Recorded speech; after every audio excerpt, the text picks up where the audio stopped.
Well, the second annual Kasi Career Expo returns to Soweto this month. It's billed as the largest township career and education expo in the country and is expected to attract thousands of visitors to the Bapedi Hall in Meadowlands in Soweto. Now, the expo will help township scholars and job seekers from Soweto to find bursaries and jobs. Well, joining us now in studio is founder of the Kasi Career Expo, Stembiso Ndlovu. A very good morning to you.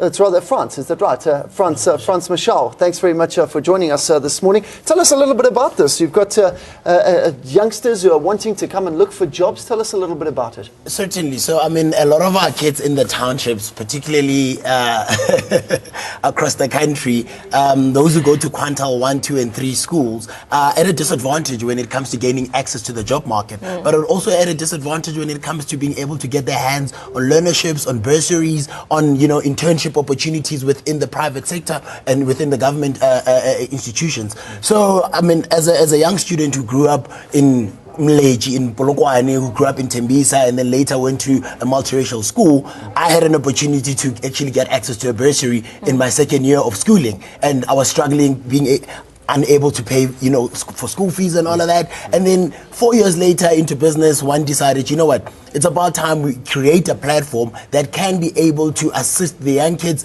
who are still stuck in the same position that we were in 7, 8, 10 years ago, you know what I mean? And ultimately last year, we launched a platform that attracted over, 4,200 students across 3 different provinces. So we did KZN in Umlazi, in the pits of Umlazi. We did Tembisa, we did Soweto, and we did something in the Northwest.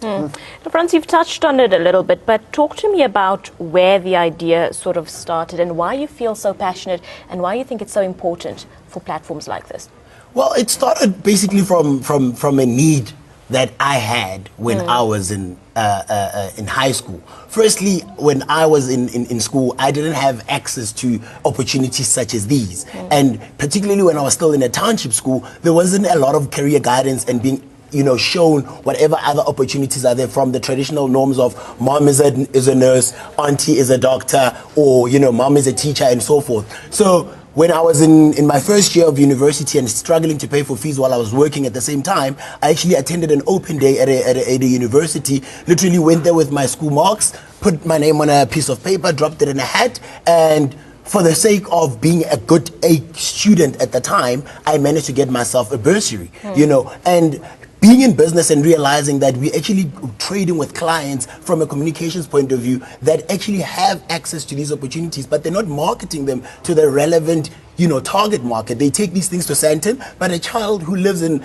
Kwamashu, how much money do they even have to catch a taxi to even go to Sandton? A lot of these things are being put on different websites, but how much data does a child who, goes to a school where he doesn't even have a computer, how much data does he have to even go on the internet and look for information? So the information is out there and it's hanging in the clouds and people are not able to get their hands on it. So we're basically bridging that gap to say, let's create platforms that firstly can encourage our kids at a young early stage to be broad-minded about what's available out there, but also let's teach them to be entrepreneurial and create opportunities of business within their immediate surroundings. So I always say, don't look at poverty with a charitable eye. Look at it with a sense of how can, as a social entrepreneur, bring change to this cause and basically create a sustainable solution that will last beyond your existence. Definitely. Are there opportunities out there? I mean, are there jobs out there that people who can go to this expo can leave feeling positive about their futures?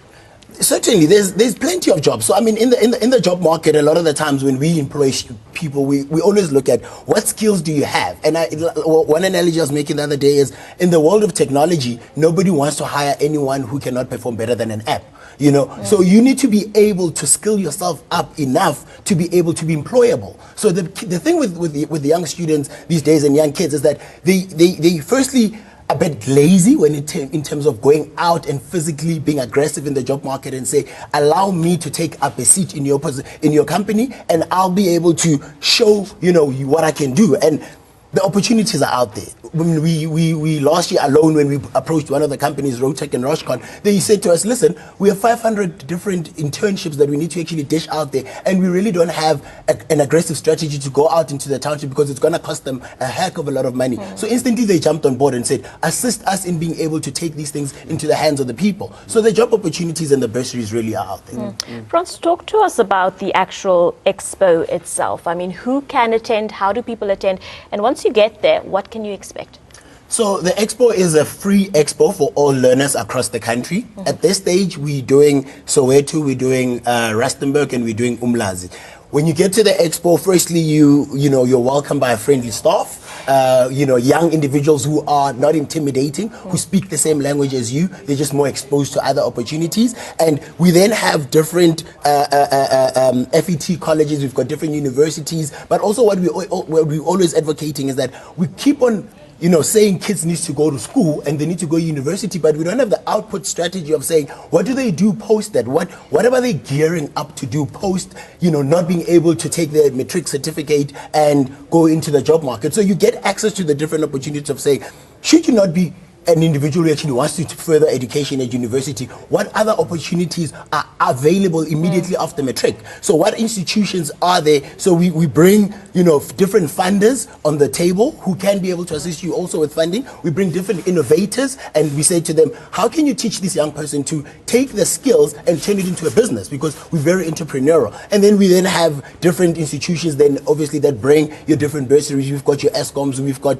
your APSAs, we've got your NYDAs, we've got your departments of agriculture. So it's a mixed bag of different parastatals, government institutions, private companies and local businesses basically that are gearing up to empower the youth of South Africa. I'll be honest with you, when I left matric, I had absolutely no idea what I wanted to do.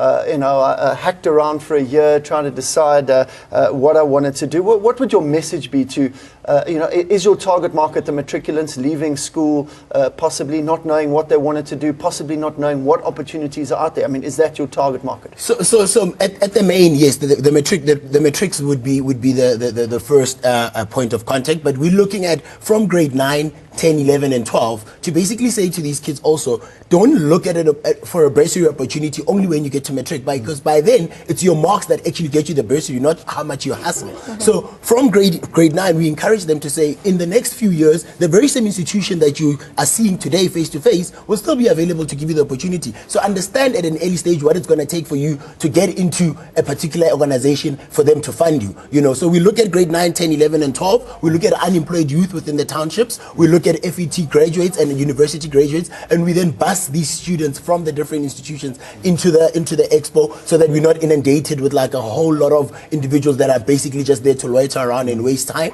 We really go for the dedicated students that really need this information and really want to be there, and ultimately it becomes a mixed bag of different individuals. Just quickly, Frans, because we are running out of time. Earlier you spoke about opportunities being there, but the issue is really access and people getting to those opportunities. We are seeing what's being called #fees must fall reloaded. Students are still unhappy with funding issues. As someone who's fighting this fight, what is your view?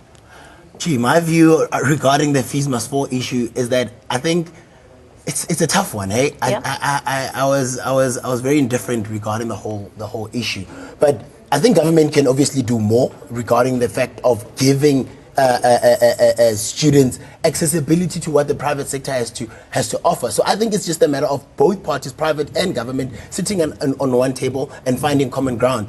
At this stage, I'll still continue to say fees need to fall reloaded, and I'll stand united with the students, because I had a challenge of paying for my own university fees, and I had to work and take and do part-time schooling immediately after leaving matric. Now, as an 18-year-old who's never been exposed to a job market, and you're struggling because the social pressures also say you need to be in university, but we're trying to change that narrative also, to say university is not the end and be all of life. You don't need to be in university for you to make it. You know what I mean? You don't need to be in university for you to make money. So let's think broadly of what we can do to edutain and educate ourselves as young individuals, so that by the time we actually leave the matric classroom, our biggest focus is not just university, and we've got other opportunities. But I'll still advocate and say we need the university graduates. We need a mixed bag of of skill sets from laborers to professionals, and the universities do play a crucial role within the system. Definitely. Good man, good man. That's today, and it starts tomorrow, is that right? Yeah, starts 17th and 18th of August, Soweto, at the Bapedi Hall in Meadowlands, Zone 3. If you're out there, you're a bit confused as to what you want to do, you're sort of heading towards your high school, the end of your high school career, get down to the Kasi Career Expo there in Meadowlands, Zone 3, chatting to Frans Mashao there. He is the founder of that expo. What a great initiative it is, Yeah. especially at this time of the year as we head towards the end of the academic year.